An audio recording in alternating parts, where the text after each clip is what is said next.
शारदामणि जय जय जननी जय श्री शारदामणि।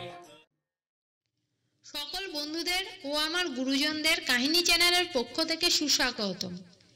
আমরা আবার অনেকদিন পর একটি ঘটনা আপনাদের সামনে তুলে ধরব, যেই ঘটনাটি ঘটেছে নবদ্বীপে। ব্যক্তির নাম মনোজ শাসমল।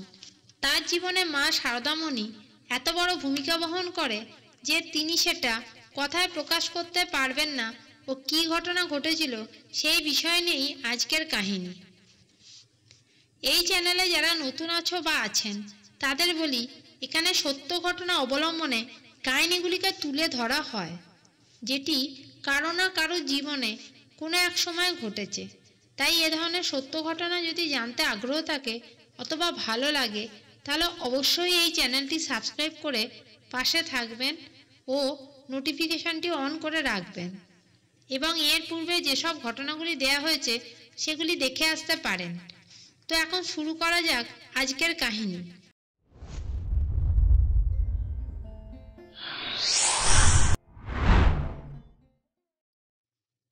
ঠাকুর দেবতা মনোজবাবু খুব একটা পছন্দ করতেন না। সে কোনো গুরুজি হোক বা কোনো মহারাজ, তাদের তিনি ভালো চোখে দেখতেন না। তার মনে সর্বদাই এসবের বিরুদ্ধে একটি নেগেটিভ চিন্তা কাজ করত। সেই নেগেটিভ চিন্তা থেকেই একদিন এক বড় বিপদের সামনে তিনি পড়েছিলেন। বিপদ বলা ভুল, মান সম্মান যাওয়ার উপক্রম হয়ে পড়েছিল। একদিন মনোজবাবু তার বন্ধুবান্ধবদের সঙ্গে গল্প করছিলেন। হঠাৎ করে একজন বললেন, জানিস, মা সারদা দেবী হলেন সবার মা। এটা শুধু মুখের কথা নয়, এটা সত্যি আমি হাড়ে হাড়ে টের পেয়েছি। এই কথা শুনেই মনোজ ফস করে বলে বসলো, তো তুই কি হাড়ে হাড়ে টের পেলি, তাতে তুই ফলাও করে আবার আমাদের সামনে বলছিস যত সব ঢপবাজ। এই কথা শুনে তার বন্ধুদের মধ্যে একটি গোলযোগ সৃষ্টি হলো। প্রত্যেকেই সমস্বরে মনোজকে প্রতিবাদ করতে লাগলো। বলল, তুই এসব ঢপবাজ বলছিস কিভাবে? আমরা প্রত্যেকেই জানি মা সারদা হলেন সবার মা। মনোজ আরও জোর গলায় বলতে লাগলো, আমি মানি না। তখন এক বন্ধু তাকে বলল, মানিস না মানিস তোর ব্যাপার, কিন্তু মা সারদাকে ঢপবাজ বলার অধিকার তোকে কে দিয়েছে? দ্বিতীয়বার এই কথা যেন তোর মুখ থেকে না শুনি। যথেষ্ট রেগে গিয়ে সে বলল। তারপর জোর হাত করে জয় মা সারদা, জয় মা সারদা বলে উঠল। এইসব দেখে মনোজ আর ঠিক থাকতে পারল না নিজেকে। সে তখন সেখান থেকে উঠে চলে গেল। এই ঘটনা ঘটেছে আজ থেকে 2-3 বছর আগে। তারপরে অবশ্য সবকিছু আস্তে আস্তে নর্মাল হয়ে গেছিল তাদের মধ্যে। কিন্তু 26শে নভেম্বর ঘটল সেই বিপত্তি। কি সেই বিপত্তি জানতে গেলে মনোজবাবুর ব্যাপারে একটু আমাদের আগে নজর দিতে হবে।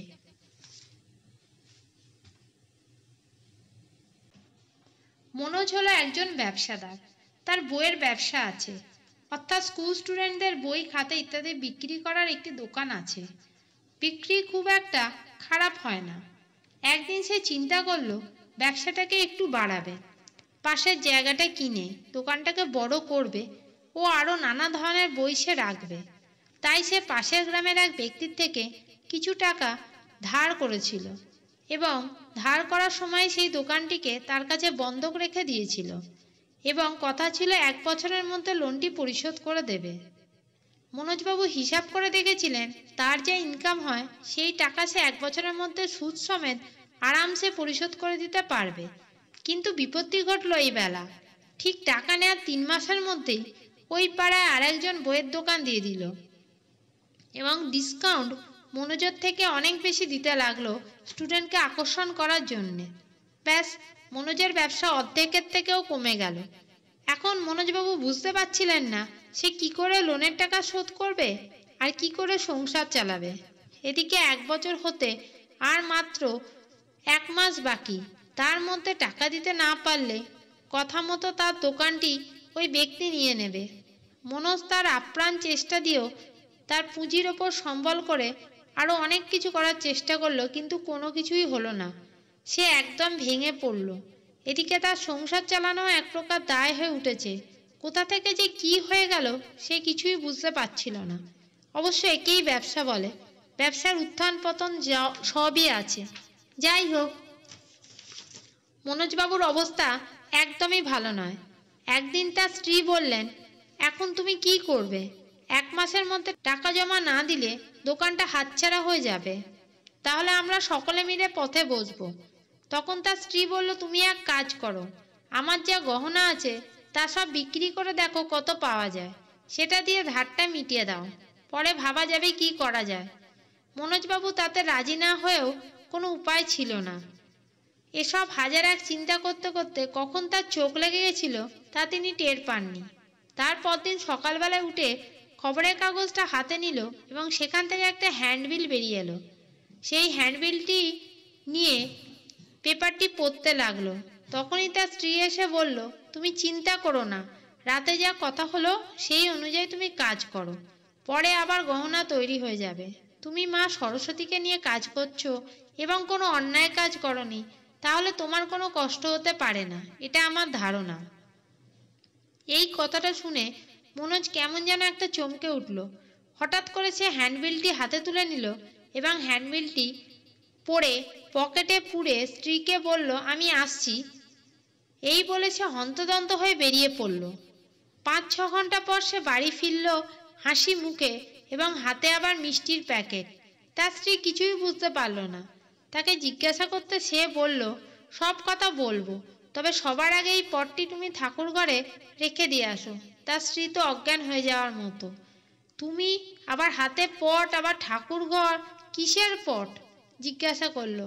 তখন স্ত্রী দেখলো মা শারদামণির একটি বড় পট। মনোজবাবু বলল, আমি তোমাকে সব বলবো।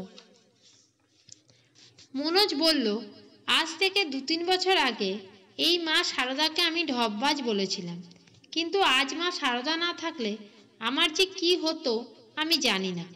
আমার দোকানে প্রতি মাসেই 2-3 জন করে লোক আসতো, তাদের পরনে সাদা পোশাক পরা থাকতো এবং এসে জিজ্ঞাসা করত মা শারদার বই আছে কিনা।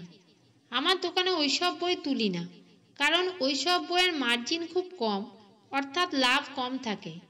কিন্তু প্রত্যেকবারই এই ধরনের লোকগুলো এসে খোঁজ খবর নিয়ে যায় মা শারদার বই আছে কিনা এবং এও বলে যায় এই বইটি বিক্রি করুন, তাতে আমার লাভ হবে।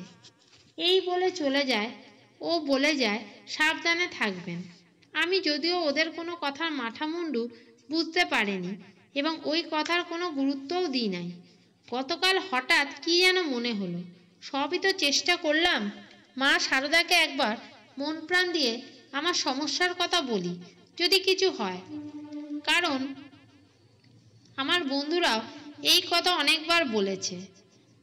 সেই কথা মতো শুতে যাওয়ার সময় মা শারদাকে এক মনে আমার সমস্যার কথা বলেছিলাম ও অদ্ভুতভাবে একটা স্বপ্ন দেখি।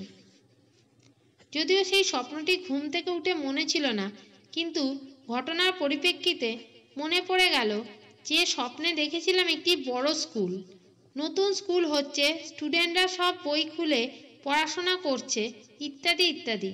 সকালবেলায় হঠাৎ করে পেপারের মধ্যে থেকে একটা হ্যান্ডবিল বেরিয়ে আসে, যেটা লেখা ছিল একটি নতুন স্কুল হচ্ছে, অর্থাৎ নতুন স্কুলের অ্যাডভার্টাইজমেন্ট করছিল। তখন আমি ঘটনাটি বুঝতে পারিনি। আবার তুমি এসে বললে মা সরস্বতীর কথা, তখন হঠাৎ করে আমার মাথার মধ্যে দিয়ে বিদ্যুৎ খেলে গেল। এই নতুন স্কুলে যদি আমি গিয়ে বইয়ের অর্ডারটি ধরতে পারি খুব অল্প লাভ রেখে, তাহলে অনেক সমস্যার সমাধান হয়ে যাবে। তাই ভাবা যা, কাজও তাই। এবং আজ মা শারদার আশীর্বাদে আমি স্কুলের পুরো বই খাতার অর্ডার পেয়ে গেছি। জয় মা শারদা। এরপর আর মনোজকে কোনোদিনই পেছন ফিরে তাকাতে হয়নি। তখন তার দোকানে সামনেই একটি বড় মা শারদার পট রাখা আছে এবং মা শারদার বই সে সামান্য মূল্যে বিক্রি করে। বিশ্বাসে মিলায় বস্তু, তর্কে বহুদূর।